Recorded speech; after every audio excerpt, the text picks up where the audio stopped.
Bonjour à tous et bienvenue pour cet entretien exclusif en compagnie de Gilles Occhiogni, le capitaine du Sporting Club de Bastia. Entretien réalisé en partenariat avec SCB TV et Corse Matin, entretien durant lequel nous allons revenir un petit peu sur cette résurrection tout simplement du Sporting, ce retour des enfers du club bastien qui, il y a 3 saisons, à l'été 2017, avait quasiment disparu de la carte du football français, en tout cas du professionnalisme, avec cette relégation administrative jusqu'en National 3. Et 3 étés plus tard, voilà le club de retour aux portes du monde professionnel avec cette accession cette année au championnat de National. Un retour que l'on va évoquer avec vous, Gilles Occhiogni, bien évidemment. Mais avant de parler de cette superbe aventure, revenir un petit peu sur ce qui s'est passé cette saison, une saison particulière, bien évidemment, avec le coronavirus, les conditions sanitaires liées à cette situation. Une longue pause, une pause forcée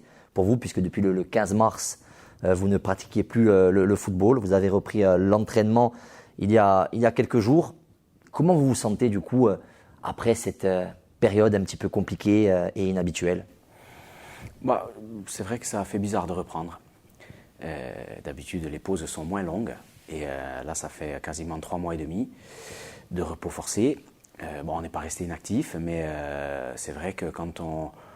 Des sentiments un peu qui s'entremêlent, la joie de retrouver le vestiaire, la joie de retrouver les copains, et puis les masques, les gels hydroalcooliques, la distanciation, le fait de ne pas pouvoir se faire la bise, s'embrasser, se toucher la main. C'est vrai que c'est un peu bizarre, mais au final, le plaisir de retrouver l'IGESA était quand même le plus fort.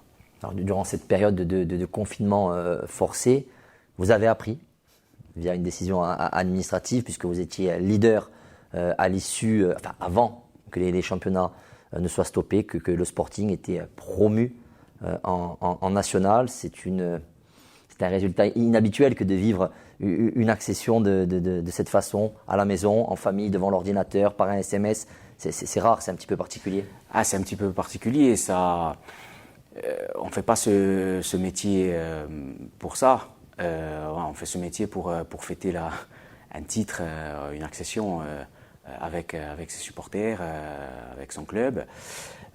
Oui, au moment de l'arrêt de la saison, on était premier avec, je crois, 5 points d'avance. Nous, on avait qu'une hâte, honnêtement, c'était de reprendre, de terminer le travail. On était sur une dynamique excellente et on était persuadés qu'on pouvait accentuer encore notre écart. Et la fédération a décidé d'arrêter les championnats. Alors, honnêtement, c'est une satisfaction, c'est un soulagement. Moi, pour avoir joué en National 2, donc à l'époque c'était la CF1, en tant que réserve, je savais que c'était un championnat très compliqué, avec des réserves pro, avec des équipes qui ont quand même des gros moyens. On est tombé sur une très très belle équipe de Sedan, mais il y a aussi une équipe de Bobigny qui aurait été quasiment presque leader dans les 3 autres groupes. Donc c'est vraiment un soulagement parce que je trouvais que c'était une des accessions pour moi les plus compliquées. Est-ce que finalement cette accession a la même saveur que celle de l'an passé, qui avait vu le club retrouver le National 2, National 3, National 2 ? Est-ce que, comme ça, stoppé en plein milieu de son élan, il n'y a pas un petit peu de frustration, ou parfois on peut entendre des discours, oui mais bon, c'est une accession volée, peut-être que Sedan serait revenu. Est-ce que quelque part ça ne vous frustre pas un petit peu d'entendre tout ça ? Alors moi ça ne me frustre pas parce que comme je le disais là il y a quelques secondes, pour moi notre place de leader elle est incontestable et je pense qu'on était la meilleure équipe de la poule pour leur reprendre, j'allais dire 8 points, mais du coup 13, puisqu'on en avait 8 de retard et on en a eu 5 d'avance. Donc je pense qu'on mérite largement. Elle n'est pas volée, en tout cas dans ma tête. J'ai pas pour moi l'impression d'une saison volée. Je pense que la meilleure équipe mérite tout simplement d'accéder au National 1. Frustré par rapport à la joie. Moi, la seule chose qui m'embête, qui me titille, c'est de ne pas pouvoir le partager.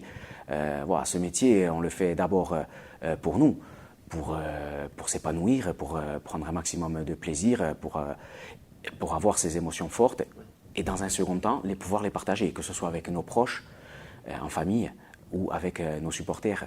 Quand on a la chance d'évoluer au Sporting Club de Bastia et quand on joue devant 5, 6, 7 et jusqu'à 10 000 pour un match contre Caen en Coupe de France.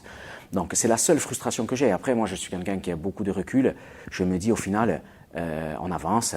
On a failli disparaître en 2017 et en 2020, on est aux portes du monde pro. Vous l'avez dit tout à l'heure, le Sporting a compté jusqu'à 8 points de retard, voire 9 même, puisqu'à un moment donné, le Sporting a eu un match en retard à disputer sur cette équipe de Sedan.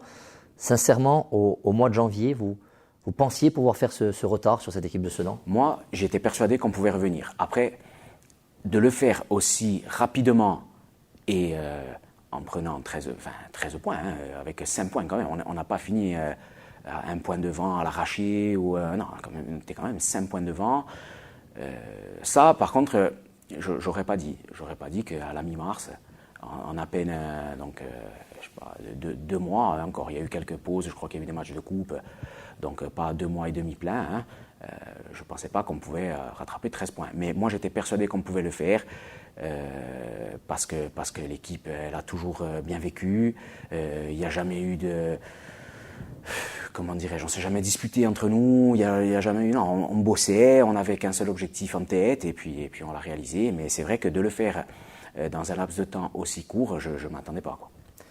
3 ans après ce cauchemar de l'été 2017, voilà le club aux portes du professionnalisme. On a l'impression par moments que certains ne prennent pas conscience peut-être de l'exploit que vous êtes en train de réussir avec vos coéquipiers et l'ensemble bien évidemment des composantes du club. Enchaîner les accessions de la sorte alors que le club était quasiment mort clinique, c'est quand même quelque chose d'assez rare et d'assez fort. C'est très fort. En fait, il fallait être là au lendemain de juin 2017 pour voir. Mais vraiment, quand on ne touche pas du doigt, on peut pas réaliser parce que ou quand on est loin, ou on se dit oui, mais c'est le Sporting Club de Bastia, ils vont remonter. Mais non, ça marche pas comme ça. Il suffit pas de mettre un maillot bleu avec la tête de mort pour que les équipes en face vous laissent gagner et vous enchaînez les accessions.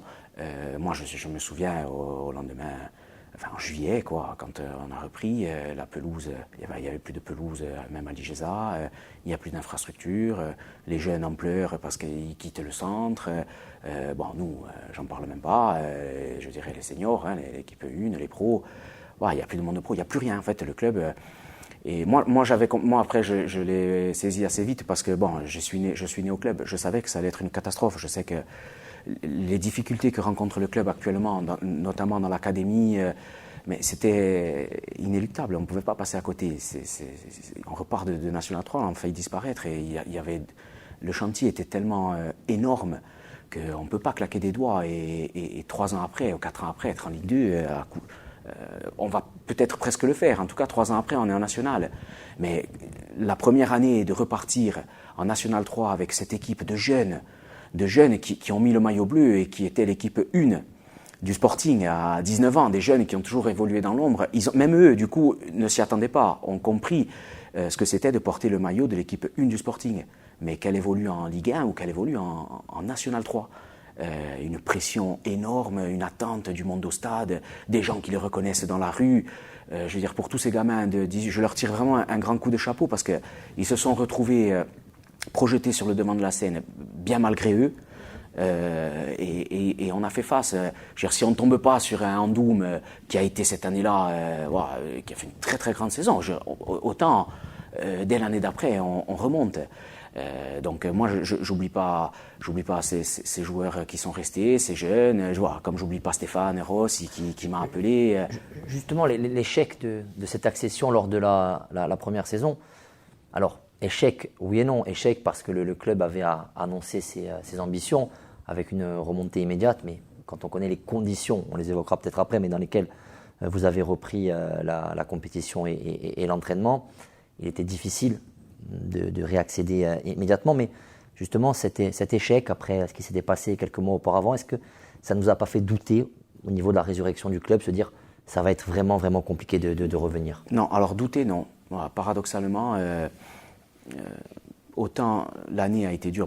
Là, je vais peut-être même parler pour moi personnellement, parce que je passe de la Ligue 1 à la National 3 avec un premier match sur le continent au Canet-Rocheville sur un terrain catastrophique. Le second match, on reçoit la Kazinka en Coupe de France. Coupe de France, c'est ça. Pas en Coupe de Corse, en Coupe de France. là, je me dis, c'est pas possible, tu vas pas y arriver, quoi. Tu vas pas aller au bout de la saison, tu vas pas y arriver. Et puis après, petit à petit, la passion est là. Et je savais pourquoi j'étais resté, je savais qu'il fallait que j'encadre, je savais qu'il fallait qu'on reparte. Mais je savais que ça allait être très très très dur la première année. Voilà, parce que pour les quelques raisons que j'ai évoquées auparavant, cet effectif très jeune qui était confronté à ce que moi j'ai vécu pendant des années, mais au plus haut niveau. Et il fallait un temps d'adaptation. Il fallait un temps d'adaptation pour tout le monde. J'aurais aimé qu'on remonte la première année. On ne l'a pas fait, mais ça, on a bâti une superbe équipe pour la deuxième année de National 3 et on a enchaîné une deuxième accession derrière. Donc, au final, je ne peux pas avoir trop de regrets sur ce qui s'est passé parce que moi, dès la première année, je savais que ça allait être très compliqué. En plus, on est tombé sur un os, on est tombé sur une équipe de vieux roublards. Girandoum, ils étaient préparés, quoi, plus que nous en tout cas, à jouer à faire cette montée. Mais bon, on l'a faite l'année d'après et puis on a enchaîné par une double accession. Quel souvenir il vous reste justement de ce retour à l'entraînement en août de 2017? C'était le 17 août, Claude Ferrand et Pierre-Noël Luigi reprennent les rênes du club, Stéphane Rossi est nommé entraîneur. Quel souvenir vous avez de votre retour à l'IGESA pour le premier entraînement? Il y avait encore un traumatisme. Il y avait le traumatisme, il y est toujours maintenant, donc il s'en ira jamais, quoi. Il va me falloir. Je pense que pour qu'il s'en aille, en fait, il faudrait que j'enchaîne 2 montées et que je reste jusqu'en Ligue 1. Et je me dirais, au final, je suis parti en Ligue 1, enfin, je suis arrivé en National, je repars en Ligue 1, le club finalement, le traumatisme il restera, la cicatrice elle est là, elle mettra beaucoup de temps à se refermer, ou elle se refermera pas, c'est pas grave, hein. On encaisse, dans la vie on a des coups plus ou moins durs, mais c'est vrai que quand on est arrivé au mois d'août, alors c'était à la fois la joie, parce que j'ai vraiment cru que le club allait disparaître. Voilà, je vous dis honnêtement, parce qu'à un moment donné, on disait, alors il vaut mieux le laisser disparaître, repartir. Mais bon, si on faisait ça, en fait, c'était plus le Sporting. On créait un club nouveau, avec un nouveau numéro d'affiliation, voilà, la Fédé. Donc c'était plus moi, le Sporting où je jouais, quoi, vainqueur de la Coupe d'Europe en 81, c'était un autre club. Et donc moi, j'ai vraiment eu peur qu'il disparaisse, et on n'a pas disparu. Et donc il y avait cette joie de retrouver les vestiaires, mais bon, après, c'est vrai que dans des conditions différentes de ce que j'avais connu à peine 2 mois avant, ou 3 mois avant, mais de l'espoir. Voilà, de l'espoir avec les familles Ferrand et Luigi qui ont repris le club, les socios qui sont rentrés. Il y a eu, comment dirais-je, une union sacrée à ce moment-là, comme la Corse peut le faire dans les moments les plus durs, et comme on est capable de s'entre-déchirer pour des moments des fois futiles. Là, j'ai vraiment senti qu'il y a eu une mobilisation générale de la part des composantes du club et puis de la part du peuple bleu, ce qu'on appelle le peuple bleu en général, des gens des 4 coins de Corse, des gens du continent, qui ont pris des abonnements alors qu'ils savaient qu'ils n'allaient pas venir au stade. C'était vraiment un acte militant. Et à ce moment-là, on se dit, on ne peut pas louper. On ne peut pas passer à côté. Il va se passer quelque chose et on va le faire. Ça n'a pas été trop dur mentalement pour vous de repartir, surtout quand vous avez vu l'ensemble et la quasi-totalité de vos coéquipiers rebondir ailleurs, vos amis même, on pense à Jean-Louis Lec, à Yannick Cahuzac. Vous de rester, de repartir, est-ce que finalement ça n'a pas été trop compliqué? Ça a été très compliqué. Les premiers temps, j'ai cherché dans les vestiaires où ils étaient, s'ils n'étaient pas cachés quelque part. Et puis au bout de quelques temps, il faut tourner la page. Si j'avais pas réussi à tourner la page, je pense que la reprise était en août. Fin août, j'aurais arrêté. Voilà, à un moment donné, il n'y a plus Jean-Louis à côté de moi, il n'y a plus Yannick. Toto, il arrête. J'aurais aimé qu'il reste avec moi. Hein. Ils sont plus là. Où on a la force de passer au-dessus et de se dire, tu es tout seul. Voilà, tu vas porter une responsabilité, c'est d'emmener tout ce groupe de gamins, de leur apporter un maximum pour pouvoir faire remonter le club. Sinon, j'arrête. Évidemment que ça a été très dur, et évidemment que c'est toujours dur de maintenant. Même si après j'ai été rejoint par des éléments avec plus d'expérience qui m'ont aidé dans ma tâche. Oui, les premiers temps, je les ai cherchés. J'ouvrais les placards pour savoir s'ils n'étaient pas cachés dans les placards. Mais il fallait vraiment, vraiment tourner la page parce que sinon, en fait, Si j'avais été trop nostalgique à ce moment-là, ou à regarder toujours, mais nous on faisait ça, putain, il y a 4 mois, comme on était bien, on faisait ça, j'aurais pas pu continuer. Il fallait trouver la force pour réenchaîner sur quelque chose de neuf, parce qu'on est reparti d'une page blanche. Qu'est-ce qui vous reste justement de cette période vécue entre mai 2017 et août 2017, où il y a eu la relégation sportive, puis administrative, de la Ligue 1 vers la Ligue 2, puis de la Ligue 2 vers le National 3, de la tristesse, de l'amertume, de la rancœur? Alors, un peu de tout, un peu de tout, hein. Évidemment, hein, tristesse, amertume, rancœur. Je vais quand même faire un aparté, histoire de pas me fâcher à la maison. Ma fille est née le 31 juillet 2017, ça a été mon rayon de soleil. S'il n'y avait pas eu ma fille à ce moment-là, je pense que j'aurais pu arrêter le ballon. J'aurais pu dire, allez, basta. De toute façon, ça ne sert plus à rien. Donc moi j'ai tenu le coup parce que ma femme, il fallait que je sois avec elle. Il ne fallait pas que j'abandonne le grand, il ne fallait pas que j'abandonne ma femme. J'avais hâte que ma fille arrive. Ouais. Donc c'est sûr qu'à ce moment-là, on se repose beaucoup sur la famille, sur le noyau dur, je dirais. Mais entre la relégation sportive et le fait de repartir, évidemment qu'on a passé des très mauvaises soirées avec Jean-Louis, avec Yannick, avec Toto Skilac, avec Hervé Secli, des gens avec qui je suis bien, hein, je suis ami. Hein. Et on a vraiment passé des mauvaises soirées parce qu'on entendait tout et n'importe quoi, les rumeurs allaient bon train. Et puis on a vraiment cru que notre club allait disparaître. Eux ont réalisé qu'à un moment donné, ils ne pouvaient pas se permettre d'arrêter leur carrière. Et donc ils savaient qu'ils allaient être obligés d'aller vers d'autres horizons, hein, même s'ils n'avaient pas envisagé ça pour leur fin de carrière. Et ça a été très dur. Après, évidemment que j'en veux un petit peu...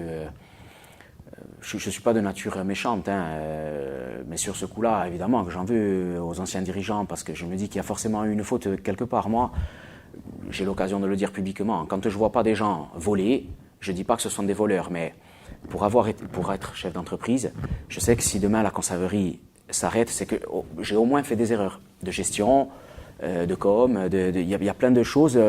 Aujourd'hui, je me dis, en fait, c'était inévitable. C'était inévitable. Les derniers rapports étaient très tendus entre nous et l'ancienne équipe dirigeante. On ne se parlait quasiment plus. J'en parle même pas avec les supporters. Pas nous, hein. La relation supporter-dirigeant, on n'a qu'à voir tous les incidents qu'on a eus dans l'année. On n'en avait jamais eu autant, mais parce qu'il y avait un tel fossé qui s'était créé entre la direction du club, les supporters et nous, qu'en fait, quand il n'y a plus cette unité, le Sporting redevient un club, j'allais dire lambda, parce que cette force qui le caractérise et qui nous permet de faire des exploits quand elle n'est plus là, quand il n'y a plus la flamme, quand il n'y a plus cette passion entre supporters, dirigeants et joueurs, on redevient le vrai club qui a le 17e ou 18e ou 19e budget de Ligue 1 et qui finit 19e. Voilà, il n'y a pas ce supplément d'âme. Donc évidemment, voilà, toujours de maintenant, hein, je leur en veux parce que je me dis, j'aurais pu finir tranquillement au moins en Ligue 2. Moi, la responsabilité que j'ai, sportivement, c'est de l'avoir fait descendre en Ligue 2. Mais bon, je n'ai pas créé ces millions d'euros de dettes et pourtant, je l'ai dans un coin de ma tête. C'est ça qui est fou. C'est que dans un coin de ma tête, je me sens responsable d'avoir laissé le club dans National 3. C'est ça qui est complètement fou, parce que pour le coup, sur ça, je suis pour rien. Mais en tant qu'enfant du club, je l'ai dans un coin de ma tête. Alors que je suis persuadé que les quasiment tous les dirigeants, pour eux, ne se sentent pas responsables. Depuis, pour parler de notes un peu plus positives, le club s'est reconstruit petit à petit. Une première année National 3, une deuxième année avec une accession, l'année en National 2, un staff beaucoup plus structuré, une équipe dirigeante de plus en plus structurée, qui gagne en expérience également. Vous parliez tout à l'heure de l'académie qui vient se renforcer avec un coordinateur technique, un ancien joueur du Sporting, Cyril Jeunechamp. Petit à petit, le Sporting revit, le Sporting retrouve des couleurs. Est-ce qu'avec ces deux accessions consécutives, le plus dur est fait, ou alors c'est le plus dur qui commence maintenant?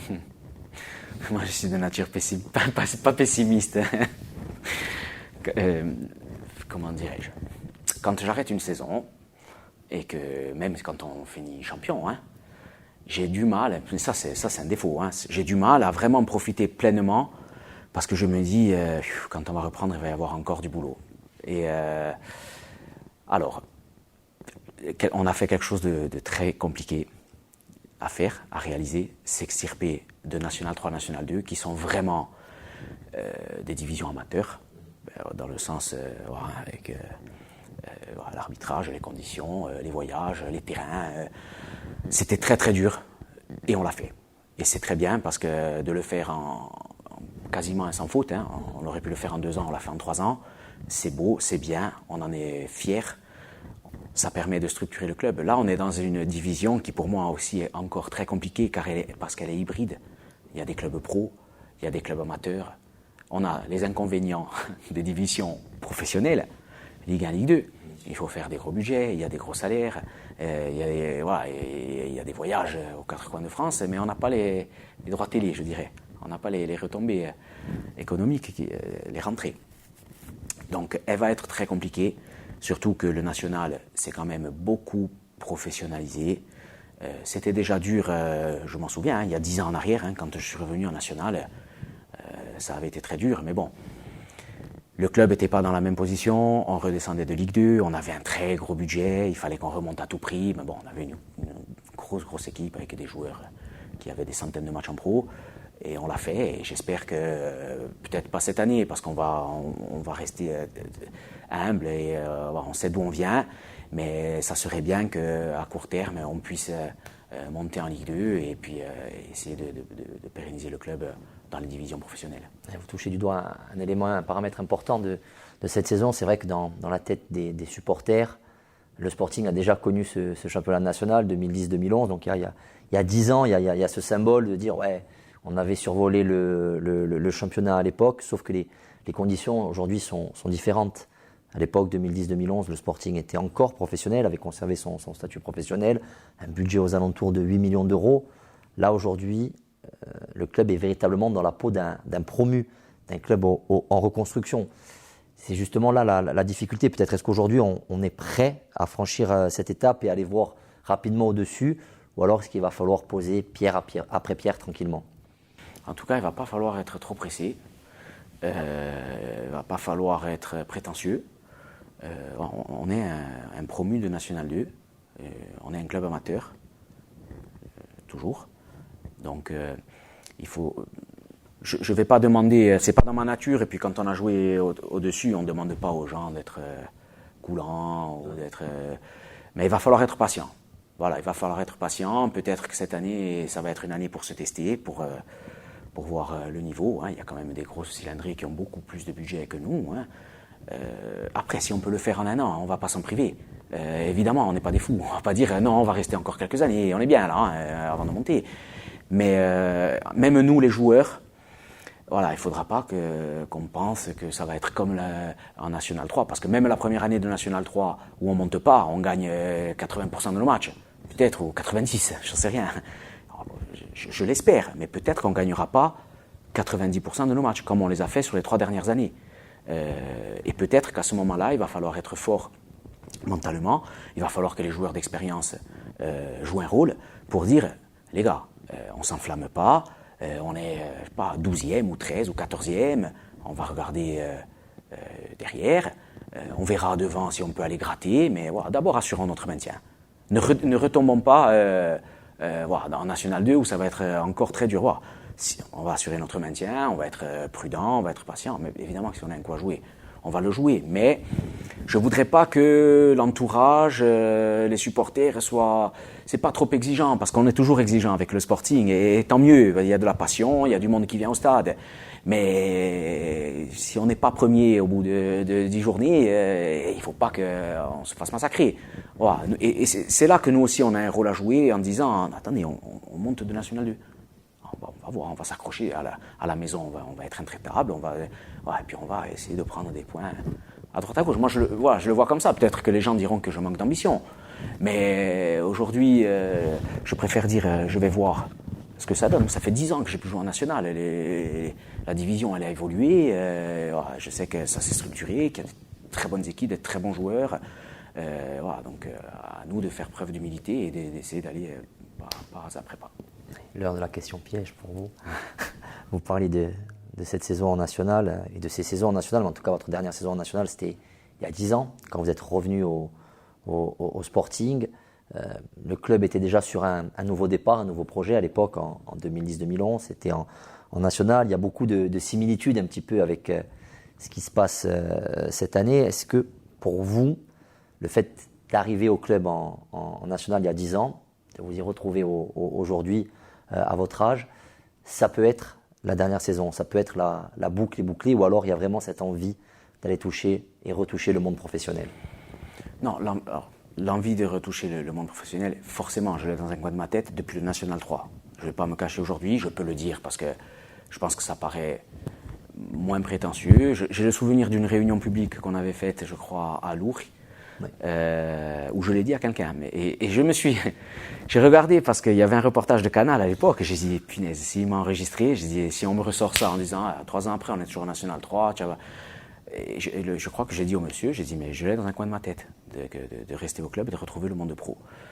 Après, je ne me prends pas la tête dans le sens où je sais que je suis beaucoup plus proche de la fin que du début. Donc j'essaye de prendre à la fois beaucoup de plaisir et je me dis que toutes les années peuvent être la dernière pour moi. Je l'ai dit en conférence de presse il y a quelques jours, j'ai dit ça sera peut-être la dernière année.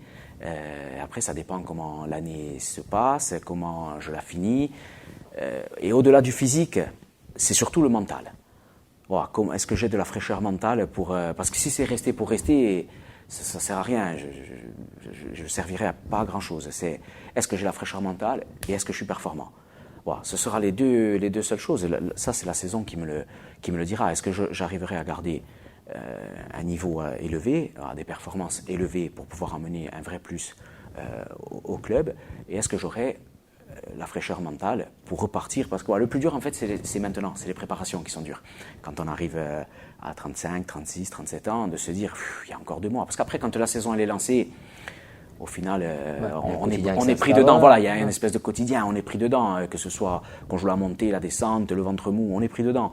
Voilà, c'est de se dire, est-ce que je repars, est-ce que je fais des sacrifices? Là, je me la sentais vraiment de le faire. J'ai arrêté mon activité à côté. L'an prochain, on verra. Je m'interdis rien. Voilà, en fait, c'est ça, je suis serein parce que je m'interdis rien. Autant l'an prochain, je dirais. Et je sais que j'ai au moins ce mérite, je ne prends pas de décision par défaut. Quand j'ai voulu re-signer au club en National 3, c'était un vrai choix. Pas par défaut. Comme je le dis souvent, je devais d'argent à personne. Donc, je n'ai pas couru un contrat en Ligue 2, en National, pour essayer de faire... Voilà, je voulais vraiment rester au Sporting pour aider. Voilà, c'était un vrai choix. Donc le choix que je ferais, quelque part, il est un peu payant, parce que même si j'arrête, au moins j'ai laissé le club au même niveau où, quand je suis arrivé, quand je vais partir, si j'arrête à la fin de cette saison. Donc il est payant dans un certain sens. Après, si je peux faire plus, je ne vais pas m'en priver. Mais voilà, du coup, ce sera un vrai choix de ma part, sans regret. Sans regret. Donc j'attends de voir. Aujourd'hui, c'est dur pour moi de me prononcer parce qu'on n'a que quelques jours d'entraînement, quelques heures d'entraînement derrière nous. Voilà, j'espère qu'on fera une belle saison. Surtout que moi, je prenne un maximum de plaisir. Là, franchement, j'ai hâte de retrouver l'ambiance de Fouriane et ça me manque. Voilà, ça me manque depuis le confinement. C'est quelque chose qui me manque. Donc, et puis après, on verra. On a hâte, nous aussi. Merci beaucoup, Gilles Tchon. Merci à vous.